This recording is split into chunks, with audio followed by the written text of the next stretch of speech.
गलती का एहसास होते ही एंडी एक मेटल रोड से दरवाजे पर मारता है, लेकिन इसका कोई फायदा नहीं होता। निराश होकर दोनों अपने हेलमेट उतारते हैं और बात करने लगते हैं। एंडी नाओमी को अपनी पत्नी और बेटे का एक रिकॉर्ड किया हुआ मैसेज दिखाता है।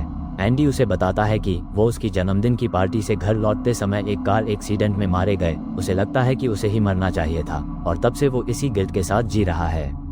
नाओमी उसे बताती है कि उसने लोगों पर भरोसा करना छोड़ दिया था, लेकिन तुमने जो किया उससे मेरी उम्मीदें बढ़ गई।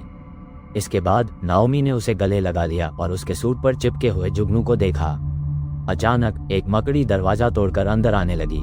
तभी नाओमी ने मकड़ी पर जुगनू फेंक दिए, जिससे वो तुरंत पीछे हट गई। दोनों को भागने का मौका मिला, लेकिन वो कार्गो बे में गिरने ही वाले थे कि तभी मकड़ी ने पीछे से हमला कर दिया, जिससे सभी कार्गो बे में गिर गए। जैसे ही मकड़ी ने फिर से उनका पीछा करना शुरू किया, एंडी ने नाओमी के सीलेंट स्प्रे को उस पर फेंक दिया। मकड़ी ने डिब्बे को काट लिया, जो फट गया और उसे कुछ देर के लिए खामोश कर दिया। इससे एंडी और नाओमी को भागने का समय मिल गया। एंडी ने सुझाव दिया कि वो मकड़ी को मारने के लिए माइनिंग ड्रिल का इस्तेमाल करें।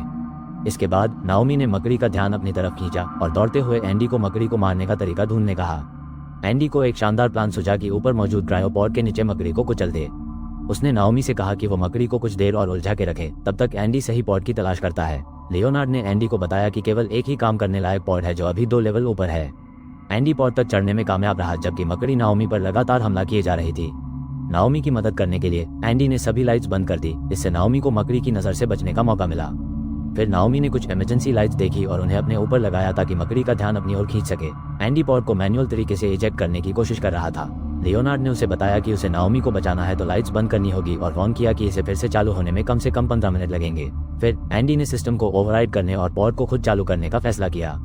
नाओमी अब एक बीकन की तरह चमक रही थी। वो मकड़ी को एंडी के पॉड तक लेकर आ गई थी।